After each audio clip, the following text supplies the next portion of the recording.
दोस्तों, आज की इस वीडियो में मैं आपको the psychology of money book से 8 बिग आइडियाज़ बताने वाला हूँ। तो बिना किसी डीले के हम डायरेक्ट काम की बात पर आएंगे। और पहला बिग आइडिया है, यू डोंट नो एवरीथिंग। हम हमारे एक्सपीरियंसेस के बेस पर कोई भी राय बनाते हैं। थोड़े से एक्सपीरियंस पर कई लोग ये मानने लग जाते हैं कि उन्हें इस दुनिया के बारे में सब कुछ पता है, लेकिन वो ये बात भूल जाते हैं कि दुनिया में 800 करोड़ लोग हैं और हर इंसान की अपनी अपनी अलग राय है और हर कोई अपनी दुनिया में सही भी है। एक चीज़ जो किसी को बिल्कुल सही लग रही हो, वो हो सकता है कि किसी और को पागलपन लगे। The psychology of money book में ऑथर मॉर्गन होज़ल कहते हैं कि पैसों के लेकर आपका एक्सपीरियंस दुनिया में जो कुछ भी हुआ है उसका 0.0000001% हो सकता है, लेकिन 80% एक्सपीरियंस आपका वो होता है जो आप सोचते हो कि दुनिया कैसे चलती है। यानी आसान शब्दों में कहें कि हम ज़्यादातर वही बातें मानते रहते हैं जो हमारे बिलीफ में बैठी हुई है। जैसे अगर किसी के अंकल को 20 साल पहले स्टॉक मार्केट में नुकसान हो गया था, तो हम ये मान के बैठ जाते हैं कि स्टॉक मार्केट में सिर्फ नुकसान ही होता है।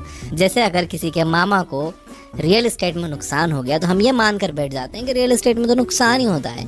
किसी के भाई का बिजनेस डूब गया, तो हम ये मान के बैठ जाते हैं कि बिजनेस तो बिल्कुल नहीं करना है। एक और एग्जांपल देता हूँ। 1970 में पैदा हुए लोगों ने इंडेक्स फंड का बूम देखा होगा। उन्हें इंडेक्स फंड सबसे अट्रैक्टिव इन्वेस्टमेंट लगेगा, जबकि 90s में पैदा होने वाले लोगों को क्रिप्टो करेंसी अट्रैक्ट कर सकती है। तो कहने का मतलब यह है कि आपको खुद को लिमिट नहीं करना चाहिए। आपको सिर्फ अपने एक्सपीरियंसेस के बेस पर फाइनेंशियल डिसीजन नहीं लेने चाहिए, बल्कि आपको फाइनेंशियल किताबें पढ़नी चाहिए, वीडियोस देखने चाहिए, सेमिनार्स अटेंड करने चाहिए। जहाँ से भी आप दूसरों के एक्सपीरियंसेस से सीख सकते हो, जहाँ से भी आपको और इन्फॉर्मेशन मिल सकती है, आपको पूरी कोशिश करनी चाहिए वो इन्फॉर्मेशन लेने के लिए। और फिर आपको अपने फाइनेंशियल डिसीजन इस इन्फॉर्मेशन और एक्सपीरियंसेस के बेस पर लेने चाहिए, इमोशन के बेस पर नहीं। Second big idea, nothing is as good और as bad as it seems. ये दुनिया इतनी ज़्यादा कॉम्प्लिकेटेड है कि हमारा दिमाग भी इसे पूरी तरह से समझ नहीं सकता, और अक्सर हमारे एक्शंस के रिजल्ट्स हमारे हाथ में नहीं होते। हमारा रिजल्ट्स पर कोई कंट्रोल नहीं होता। जैसे कि मान लो कि कोई एंटरप्रेन्योर है, उसने एक बहुत अच्छा प्रोडक्ट बना लिया है।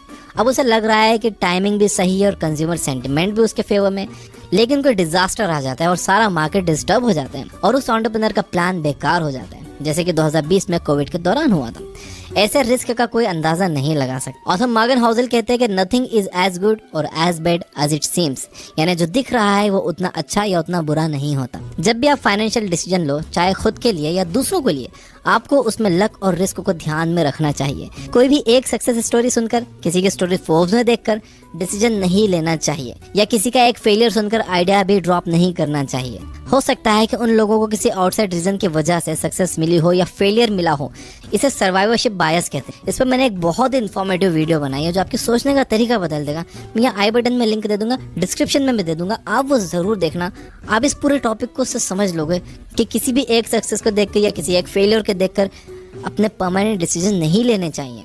आपको करना यह है कि अपने गोल्स तक पहुंचने के लिए काम करते रहो, गलतियों से सीखो, अपनी भी और दूसरों की भी।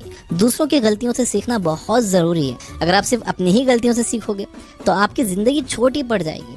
और कभी भी सक्सेस को सर पर मत चढ़ने दो और फेलियर से डिस्करेज भी नहीं होना है। थर्ड आइडिया है, how much is enough for you. इस इकोनॉमी में और साथ ही हाईएस्ट इन्फ्लेशन में एक जॉब पर डिपेंड होना बिल्कुल अच्छा आइडिया नहीं है। एक साइड हसल होना बहुत अच्छा है, और उससे भी अच्छा है कि आपके मल्टीपल इनकम स्ट्रीम्स हो। लेकिन खुद से पूछिए कि आपके लिए कितना पैसा काफ़ी होगा, क्योंकि हमेशा पैसों के पीछे भागना आपकी मेंटल हेल्थ के लिए सही नहीं होगा। ये माइंडसेट आपको लालच की तरफ ले जाएगा, और लालच ने अच्छे अच्छे स्मार्ट लोगों को बर्बाद किया है पास्ट में। इस जाल से बचने के लिए ऑथर मॉर्गन होज़ल 2 प्रैक्टिकल तरीके बताते हैं। Number 1, stop moving the goal posts. अपने लिए एक फिक्स फाइनेंशियल गोल सेट करो, और जब आप उसे अचीव कर लो तो आराम करो। अपने हार्ड वर्क से मिले रिजल्ट को एंजॉय करो। आप तब तक खुश रहोगे जब तक आप अपने एक्सपेक्टेशंस को काबू में रखोगे। Number 2, never compare yourself to others. आपकी लाइफ आपकी है, आपको यहाँ तक लाने वाले थॉट्स आपके हैं, ओपिनियंस आपकी हैं, डिसीजंस आपके हैं। इसलिए खुद को दूसरों से कंपेयर करने का सवाल ही नहीं उठना चाहिए। दूसरों से खुद को कंपेयर करोगे तो आपको जलन भी होगी और आपका मेंटल पीस भी खत्म हो जाएगा। Fourth big idea, understand the power of compounding.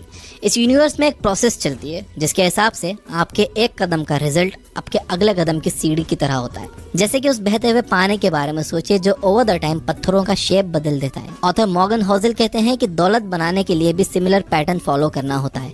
समझदारी से इन्वेस्ट करना तो जरूरी है, लेकिन बड़ी दौलत बनाना इस बात पर डिपेंड करता है कि आप कितने लंबे टाइम से इन्वेस्टेड हो।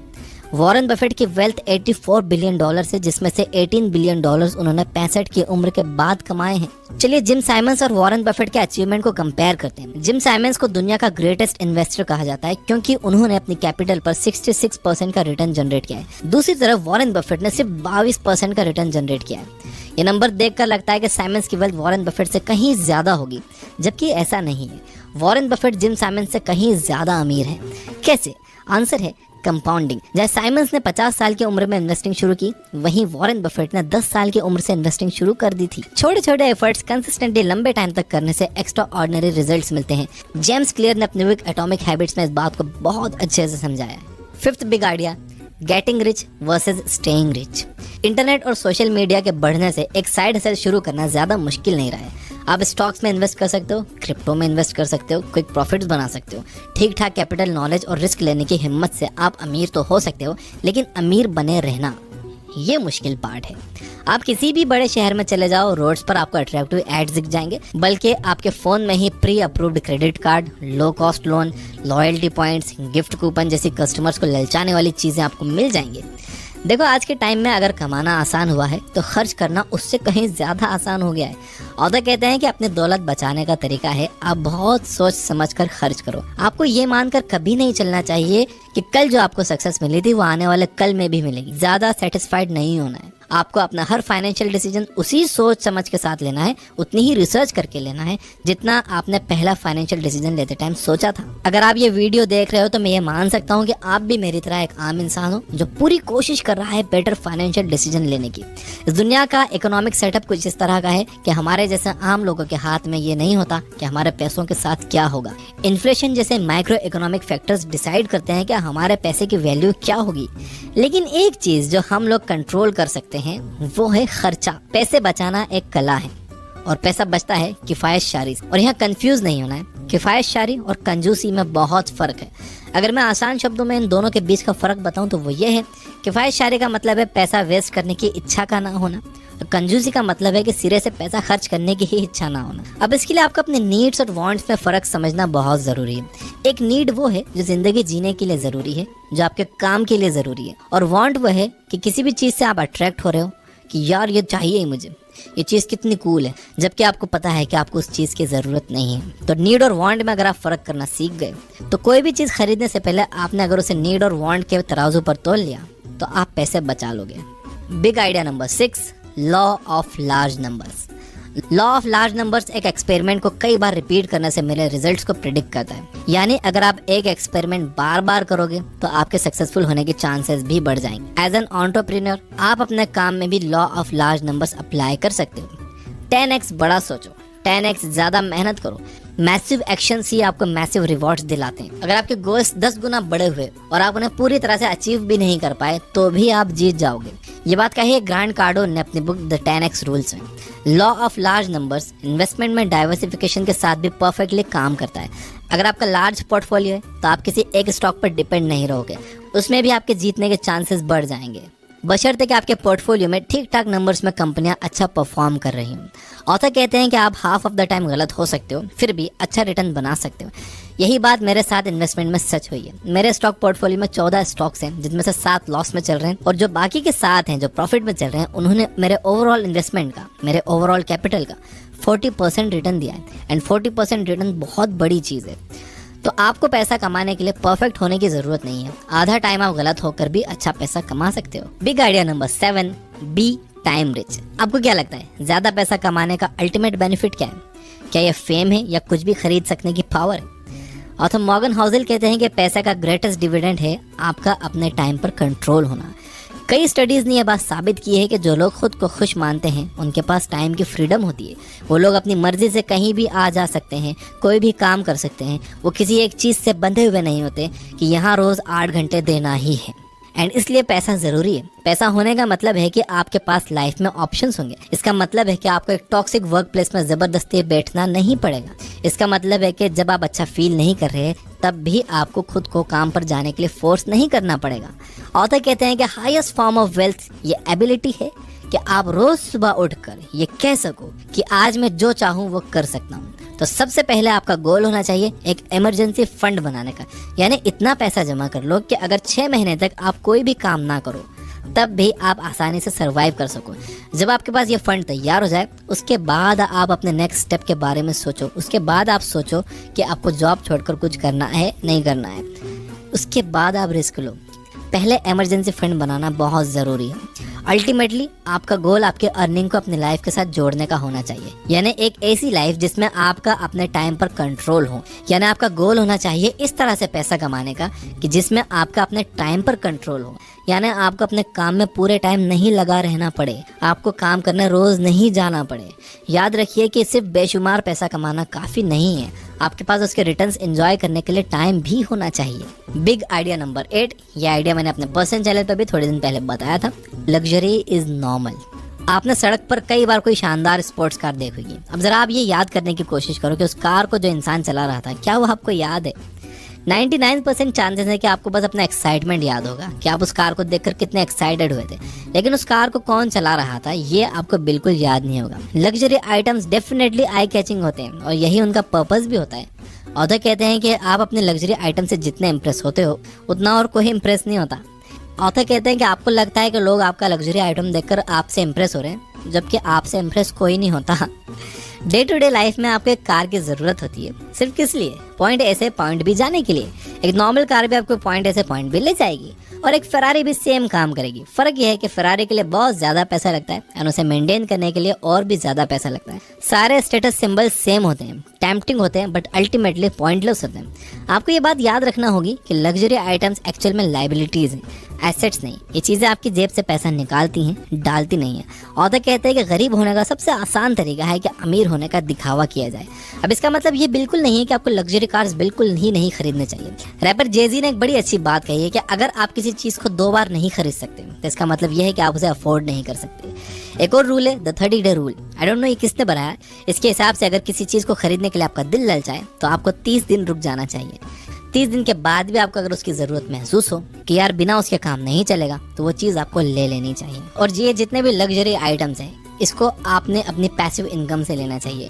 आपको अपनी एक्टिव इनकम लगाना चाहिए काम पर, यानी कि आप उन पैसों से आपको और पैसा बनाना चाहिए और जो पैसा उससे बन रहा है आपको उनसे अपने ये खिलौने खरीदने चाहिए। आपको कभी भी अपनी एक्टिव इनकम इन चीज़ों में नहीं लगाना चाहिए और आपको हमेशा ये चीज़ें अपने बिजनेस अकाउंट से खरीदनी चाहिए ताकि आपको इस पर डेप्रिसिएशन मिले, आपका टैक्स बचता है इससे। इन चीज़ों से अमीर अपना टैक्स बचाते हैं। आपको लगता है कि वो दिखावा कर रहे हैं जबकि वो अपना टैक्स बचाते हैं। तो ये थे 8 big ideas from the book the psychology of money. अगर मैं इसे रिपीट करूं तो नंबर 1 है यू डोंट नो एवरीथिंग। आप ये मानकर मत चलो कि आप सब कुछ जानते हो, आप बस वही जानते हो जो आपके बिलीफ में बैठा हुआ है। इसलिए ज़्यादा से ज़्यादा लोगों से सीखो और उनके एक्सपीरियंसेस और अपने एक्सपीरियंसेस, उनकी गलती और अपनी गलती, ये सब ध्यान में रखकर फिर अपने फाइनेंशियल डिसीजन लो। नंबर 2 है nothing is as good as bad as it seems. यानी जो जितना अच्छा दिखता है या जितना बुरा दिखता है वो वैसा होता नहीं है। किसी की एक सक्सेस स्टोरी सुनकर या किसी का फेलियर सुनकर वो काम करने मत लग जाओ या वो आइडिया ड्रॉप मत कर दो। सर्वाइवरशिप बायस को समझो, लिंक डिस्क्रिप्शन में है उस वीडियो का। नंबर 3 है how much is enough for you. देखो ये डिसाइड कर लो कि आपके लिए कितना काफ़ी है। अगर आप बिना गोल बनाए पैसों के पीछे भागे ही जाओगे तो आपके मन में बहुत लालच आ जाएगा। कहते हैं ना लालच की माँ गला कटाती है। नंबर 4 है understand the power of compounding. Compounding के पावर को समझो। देखो ज़्यादा रिटर्न बनाने से ज़्यादा ज़रूरी ये है कि आप कितने लंबे टाइम तक इन्वेस्टेड हो। तो जितनी जल्दी हो सके आपको अपनी इन्वेस्टिंग जर्नी शुरू कर देनी चाहिए। भले ही 500 रुपये से एक SIP आप शुरू कर दो किसी भी एक अच्छे म्यूचुअल फंड में देखभाल के। नंबर 5 था getting rich versus staying rich. बड़ा अच्छा पॉइंट है।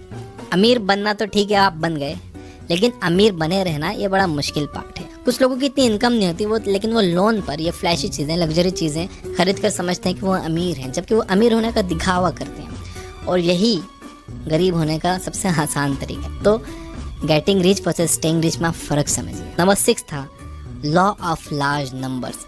आप जितनी ज़्यादा बार किसी काम को करोगे उतने ज़्यादा चांसेस आपके बन जाएंगे अच्छे रिजल्ट्स प्रोड्यूस करने के। जैसे कि मैं जितनी कंसिस्टेंटली जितनी ज़्यादा वीडियोस अपलोड करूँगा तो चांसेस मैं अपने बढ़ा लूँगा कोई भी वीडियो वायरल होने के। अगर मैं करूँगा ही नहीं तो कोई वीडियो चलेगी कैसे?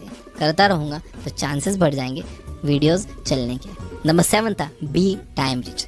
पैसा कमाने का अल्टीमेट बेनिफिट है आपके पास टाइम का होना। पैसा आपको अपने टाइम पर कंट्रोल देता है और जिन लोगों का टाइम पर कंट्रोल होता है वो ज़्यादा खुश रहते हैं। तो देखिए इनडायरेक्टली बल्कि डायरेक्टली पैसा एक खुशी दे रहा है। जब आपके पास ये कंट्रोल होगा कि आपको कौन से दिन क्या करना है, किस टाइम क्या करना है, कहाँ जाना है, जब आप बंधे हुए नहीं होगे कि यार मुझे बस 9 से 5 यहाँ जाना ही है, मैं और कहीं जा नहीं सकता। जैसे मैं बंधा हुआ था कुछ सालों पहले तक, मैं कहीं आ जा नहीं सकता था। लेकिन जब पैसा आया तो मेरे टाइम पर कंट्रोल मुझे मिला और अब मैं अपनी मर्ज़ी से कहीं भी आ जा सकता हूँ, पहले से ज़्यादा खुश रहता हूँ। और नंबर 8 था लग्जरी इज़ नॉर्मल। याद रखिए कि अगर आप कोई बस दिखाने के लिए कार खरीदने की सोच रहे हो, कोई भी चीज़ दिखाने के लिए खरीदने की सोच रहे हो, लोग उससे इम्प्रेस नहीं होते। लोग आपको नहीं देखते, लोग आपकी वो गाड़ी देखते हैं। आप अपनी वैल्यू बढ़ाओ कि आप पैदल भी चलो तो लोग आपको देखें, आप साइकिल पर भी चलो तो लोग आपको देखें। आपकी वैल्यू उस कार की वैल्यू से ज़्यादा होनी चाहिए भाई। अपनी वैल्यू बढ़ाओ। बाकी ये सब चीज़ें नॉर्मल है, ये सब आ जाएंगी। ये सब टैक्स बचाने की चीज़ें, आपको लगता है कि दिखावे की चीज़ें, ये टैक्स बचाने की चीज़ें। द साइकोलॉजी ऑफ मनी, इस बुक को हमने चैप्टर बाय चैप्टर समराइज किया है ये बुक ऐप पर, और ये एक प्रीमियम बुक समरी है। 699 में आप 1 साल का प्रीमियम ले सकते हो। डिस्क्रिप्शन में मैंने ऐप का लिंक दे दिया है। फिलहाल अभी ये एंड्रॉइड के लिए अवेलेबल है, बहुत जल्दी हम इसे आईफोन के लिए भी लाने वाले हैं। वीडियो पसंद आया तो इसे लाइक ज़रूर करना, सब्सक्राइब नहीं किया तो सब्सक्राइब कर लेना, घंटी न दबाई तो दबा देना। Finally, you guys are amazing. Keep reading, keep learning, keep growing. Thank you for watching.